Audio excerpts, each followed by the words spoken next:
Good day everyone, I am John Benedict and for today's discussion, we will be talking about the marketing and managing an attraction over time. The case of Hugley Park, Christchurch by C. Michael Hall. So for today's discussion, it aims the following. First, indicate the important role of urban parks as visitors' attractions. Second, demonstrate how a visitor attraction can become part of the sense of place of the local users of an attraction. Third, illustrate how marketing and management policies of an attraction can change over time. And lastly, indicate how institutional arrangements influence management policies and the nature of the visitor resource.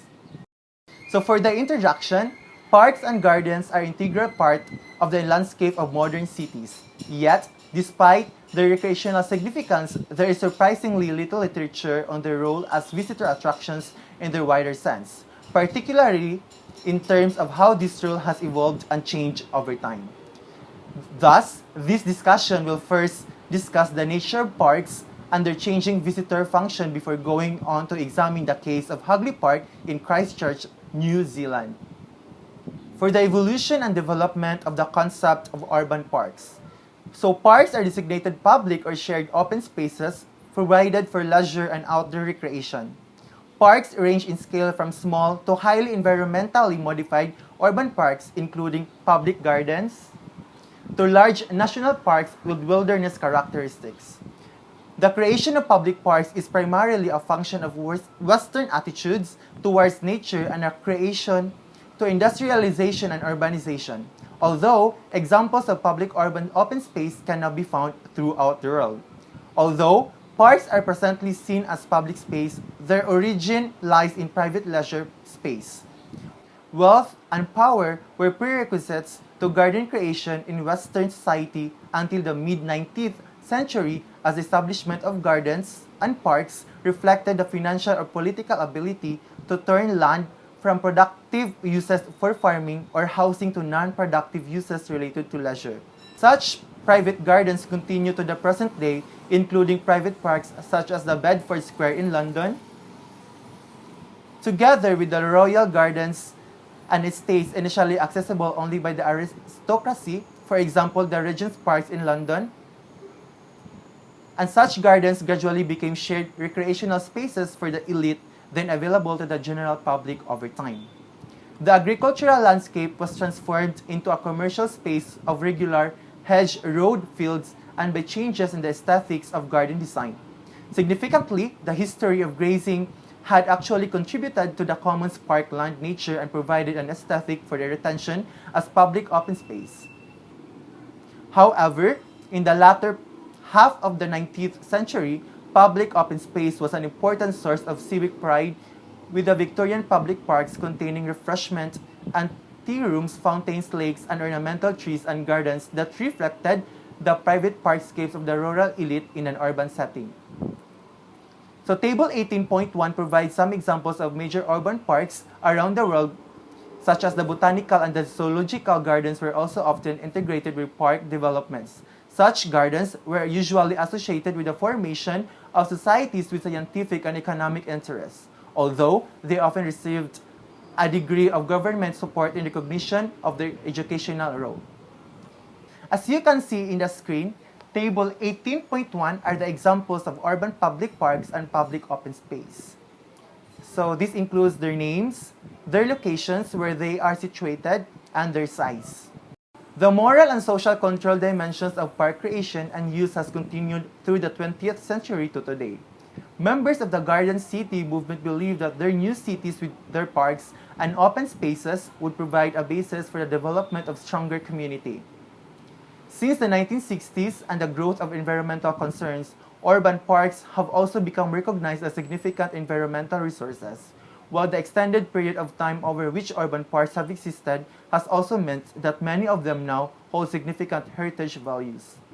In addition, increased mobility means that many parks have become significant international tourist attractions in their own, particularly in larger urban centers. However, the conservation of environmental values and their promotion as tourist attractions arguably represents yet another layer of demand. And that's it for the evolution and development of the concept of urban parks.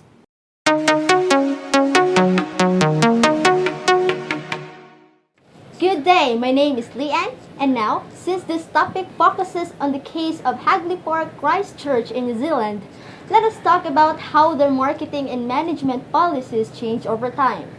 But before that, let us comprehend the background and other significant details of the said park.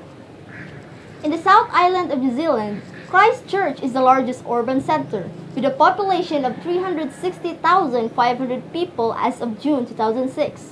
The city is a major service, education, and administrative center.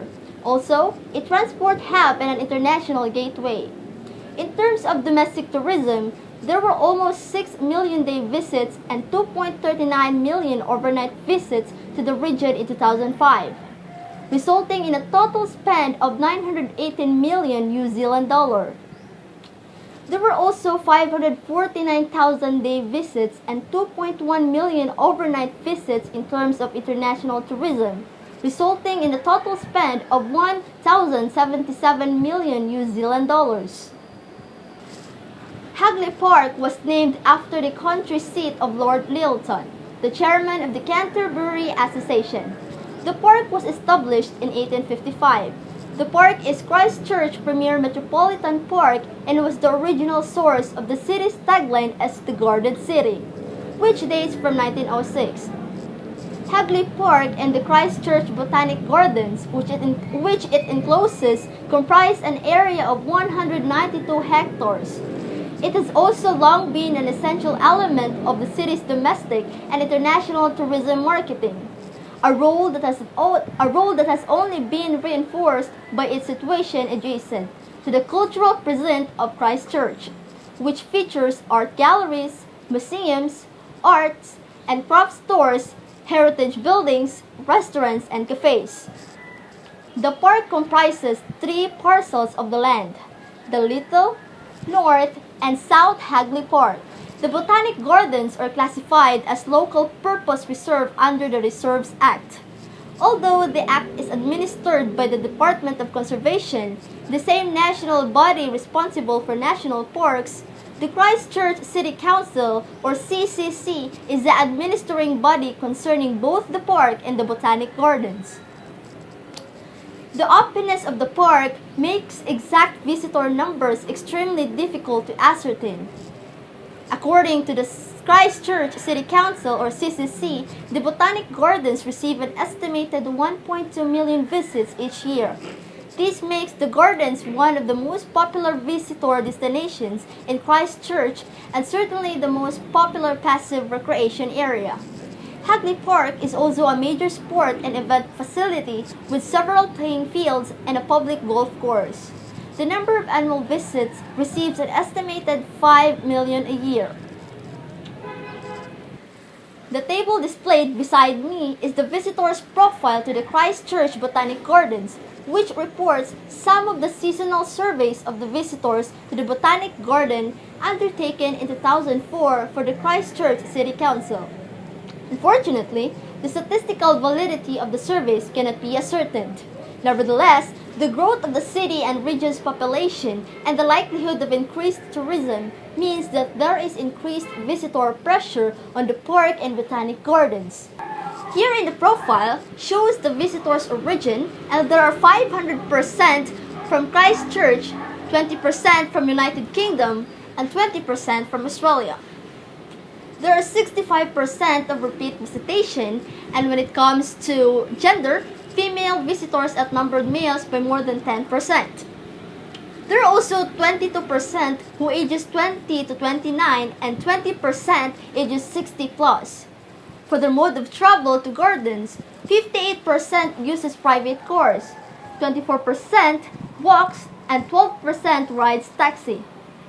This survey shows that almost 75% of visitors come with family and friends, 2% with a tour group, and 13 to 20% with children. There are so many reasons to visit collected from this, but others most common reason is to walk, next is to relax, third is to look at the trees and plants, and others say just to pass through. Almost 90% of Christchurch-based visitors claim that they have always known about it of visitors from outside Christchurch, and 36% stated that they got information from a guidebook. Within 10 years, there could be about 2 million visits to the Botanic Gardens annually. Although there has not yet been a precise measurement, the gardens visit represent at least $30 million if equated to income equivalents for the time spent in the gardens. Hugley Park and the Botanic Gardens are first and foremost open space area for the public's enjoyment. Combined, they are a significant open space area by world standards. As a result of visitor pressures in terms of both the numbers and the range of activities being undertaken in the park and gardens, the CCC or the Christchurch City Council launched a master planning process in 2006 to 2007, which you can see in the table shown beside me. The process had these core elements. First is to develop a master plan for Hugley Park and the Botanic Gardens and develop separate management plans for Hugley Park and the Botanic Gardens. The plans were to be developed in light of the previous plans developed for the park and gardens, and the CCC's or Christchurch City Council various planning process and policies. The elements of this process are outlined in the table. An obvious question is, why this planning structure? The Botanic Gardens and the park also serve different purposes, and although there is only limited empirical research to support this, they almost certainly have different audiences. The master plan, a statutory document reviewed under strict procedures laid out in the Reserves Act 1977, is designed to provide strategic direction and vision for the park and the gardens, while the management plans provide policies to guide the ongoing management of each of the areas. However, the values associated with the park and gardens under interpretation management, planning, and marketing are not static. Therefore, such planning documents illustrate several themes related to the status as visitor attractions and the weight of public memory that is often associated with making change difficult. The visions and goals that have been determined for the park and gardens under the most recent formal planning process are the current marks of a legacy of contestation and debate between stakeholders over the attractions' use and management. Thus, from the perspective of understanding how the attraction is managed presently and in the future, further analysis of the attraction may shed light on management practices and strategies. For the next part, let us call on Ms. Glassen.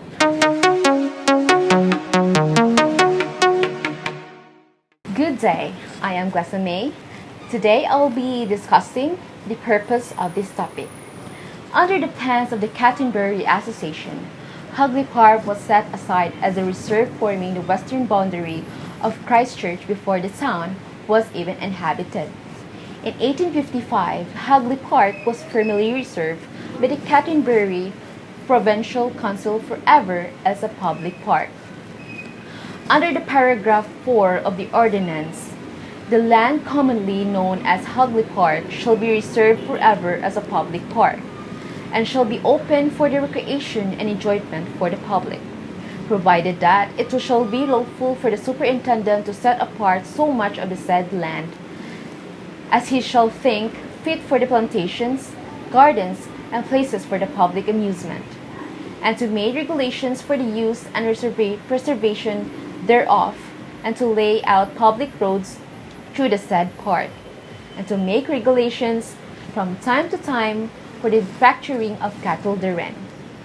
The wording of the ordinance is fascinating as it sets out of some of the immediate difficulties of managing park areas in terms of balancing use and preservation, a legacy that exists in both urban parks and national parks to present the day.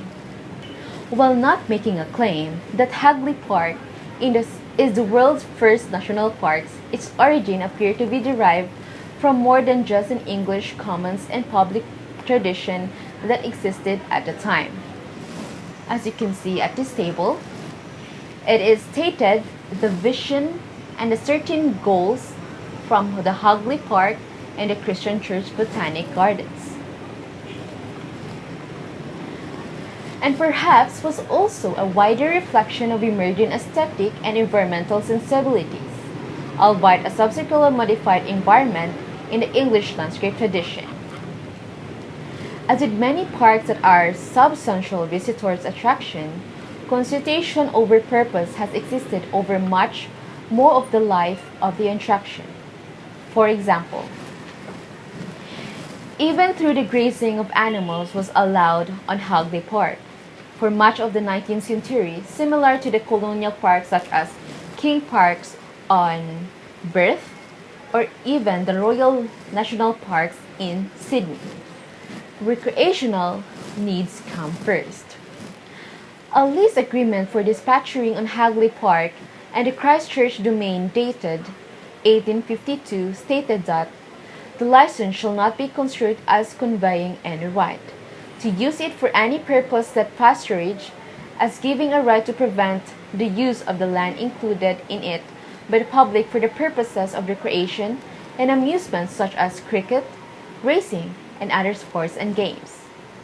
Indeed, it is quite possible that grazing was seen as a way of encouraging English country park-like qualities. An applicant for lease to pasture animals on Hugley Park in 1867 noted that he would lay down English grass. However, when a proposal was put forward to develop a cattle market on Hugley Park in 1868, it was met with a strong response from the local community. Stated that we, the undersigned inhabitants and ratepayers of Christchurch and the enjoying districts, beg respectfully to protest against the occupation of any part of Hugley Park as a cattle market. We conceived that any alienation of the park reserved from its original purpose would be a public wrong, and that cattle market proposed would be one of the most injurious encouragements that could be made on a place set apart for public recreation. The level of proposition clearly indicates that the high recreational value that was attached to the park soon after the establishment of the city. This is all the more remarkable given that Christchurch was then economically dependent on agriculture. Nevertheless, this pattern has been preserved constantly over the past 150 years. For example, there was opposition to the construction of hospital buildings at the southeastern edge of the park in the 1850s and 1860s and again in the 1920s. However, the greatest opposition has been to develop of more roads in the park. The idea of having roads for carriages and horses, as in London's Hyde Park, was mooted over the years, but specific proposals were rejected. Automobiles first attempted to enter the park in 1904, when it was proposed to construct a scenic drive. However, this was defeated. Such developments were not regarded as an appropriate recreational activity. From the 1950s through the 1970s, successive city council bodies sought to extend a motorway to the northern section of the park despite massive opposition. For example, the April 1970 report of the City's Works and Service Committee argued that other recreational areas were a substitute for those that would be lost by road construction, and recommended that the council continue with the project despite the 7,827 objections against it. In fact, such was the significance of the motorway proposal that it was a factor in the 1971 local council elections, and oppositions to road buildings proposal led to change in the council. As a result, the Christchurch City Empowering Act came into force in 1971, containing clauses stating that the City Council shall not, without the consent of the Ministry, appropriate any part of Hugley Park for parking places for vehicle unless the park is already appropriated for that purpose at the commencement of this Act, and that no part of the Hugley Park may be taken or set apart under the Public Works Act 1924 for any public works whatsoever. For recently, proposals in the 1990s to extend the city's tourist tram service into the park also received significant opposition. That would be all for this discussion under the purpose.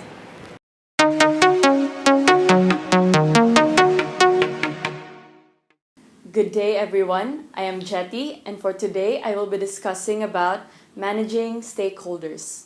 So, the relationship between stakeholders and the park management is clearly one that is greater than just programming activities in the attraction area over time and space. The type of visitor and the activities they engage in actually affects the way the park as an attraction is managed over time. With respect to facility provision and landscaping, as passive recreation is associated with woodland and open space with organized sports. Indeed, the facilities used by the passive recreational user vary from those required by an organized sport. Rather than focusing on activities on sports grounds, passive recreational users prefer the woodland and/or waterside areas for their activities. However, observations by the author would suggest that such a demarcation actually only exists when the open space sports grounds are actually being used for sporting competitions as outside of that time. They still get substantial use from joggers, dog walkers, people out walking, and groups of family and friends. Although the draft management plan notes the importance of balance between sports and informal recreation, the management planning process actually favors organized interests such as sporting clubs. The CCC's own outline of the process indicates that as soon as the need for a new plan is identified, it should then be discussed and affected and interested parties, including residents or resident groups, community boards, sports clubs or schools, other organizations, and council units.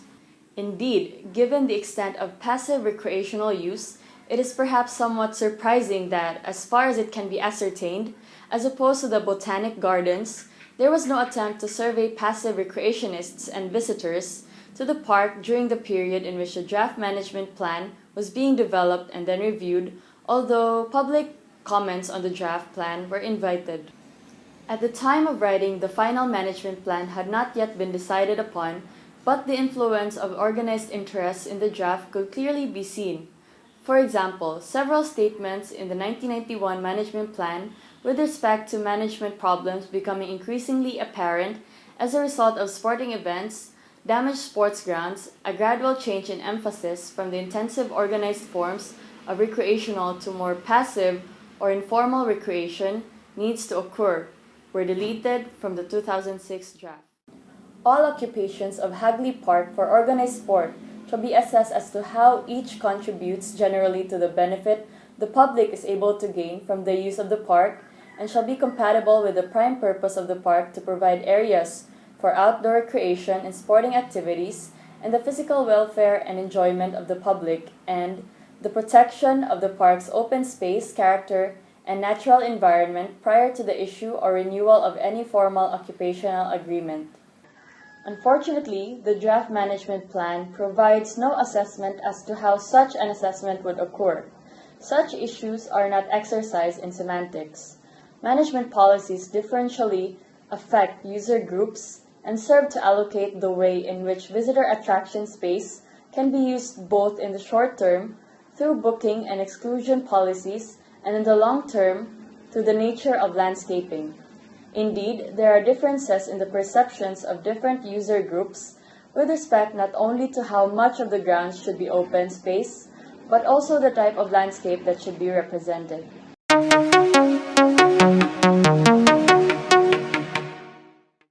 At this juncture, I'll be discussing the marketing, representation, and image. Although Hugley Park has been significant as a local recreation resource since its reservation, its role as an attraction for visitors to the city was well established by the end of the 19th century. For example, from April to July 1882, it was host to privately run New Zealand International Exhibition that attracted over 250,000 people. Nevertheless, the role of the city's landscape was confirmed in 1906 when Christchurch hosted a government-sponsored New Zealand International Exhibition to promote trade and tourism that ran from 1 November 1906 to 15 April 1907. the exhibition attracted nearly 2 millions at a time when the country's population was less than 1 million. Significantly, in terms of the appropriateness of the creation of the park, the domain board refused to allow the amusement area from the exhibition known as Wonderland to remain in Hugley Park. The press newspaper commented that leaving it on the site would be a hideous blot on a delightful piece of the Slavian scenery, especially on the entertainment, was not especially healthy or refined. The Press, 1907. Yet, perhaps more significantly from a marketing perspective, the British commissioner to the exhibition, Sir John Gorst, referred to Christchurch as the Garden City, superseding the previous City of the Plains or City of Trees. The Garden City moniker was clearly welcome in a city that sought to promote English landscape heritage. The Christchurch Beautifying Association, formed in 1897, sought to encourage Garden City image and identify, while the official report and the international exhibition also praised the Slavian landscape, a very Eden of shade and flowers. Hugley Park and the Botanic Gardens have therefore been integral to the Garden City image and promotion. For over a century, although, like many environmental attractions, its managers have historically had little influence over the presentation of the park in the marketing activities of destination marketing organization or private operations. As you can see in the screen, figure 18.2 implies the changing tourism marketing context for Hugley Park. Please be noted that the shaded arrow indicates attempt to induce image formation and behaviors. Meanwhile, clear arrow represents autonomous or organic image formation. Nevertheless, the park's marketing appears about to change substantially with a shift from passive or no conscious marketing to one in which active marketing is utilized. There needs to be a firm commitment to an objective to increase the number of visitors using the gardens. Such a commitment make it easier to secure more reasons in the future. It needs to be decided how vigorously the gardens should pursue new customers and profile itself as a premier attraction in Christchurch. To what extent joint marketing is sought, for example, with the cultural present. By themselves, such statements would appear to be standard practice for visitor attractions. However, in the context of the history of the park and gardens, such changes are arguably revolutionary as they demonstrate a position in which the gardens will shift more towards a consumer and relationship focus, rather than there being primarily an internal focus on the environmental resource. Moreover, the attention to marketing for the gardens and not the remainder of the park also suggests that the shift in focus means that the park will not be developed as a product in the same way as the botanic gardens will. However, arguably, the shift in orientation reflects problems facing many publicly owned visitor attractions that serve a wide variety of stakeholders and increasingly need to become externally focused on assisting their own long-term survival as an institution. And that would be all. Thank you. For the next part, let us call on Ms. Cherry to discuss the conclusion.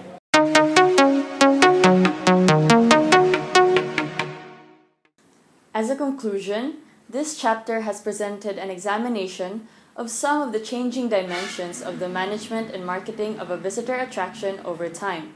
Urban parks have been significant visitor resources for over 150 years, yet their role and use has changed in that time. In the case of Hugley Park in Christchurch, New Zealand, recreation has been a key focus over its history and has served to protect the park from significant physical change.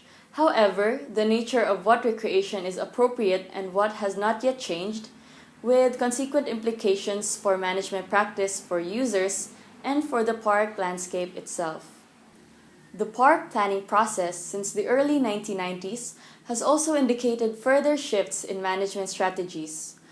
First, Organized interest groups, particularly sporting clubs and associations, have appeared to have had a greater influence in park management practices.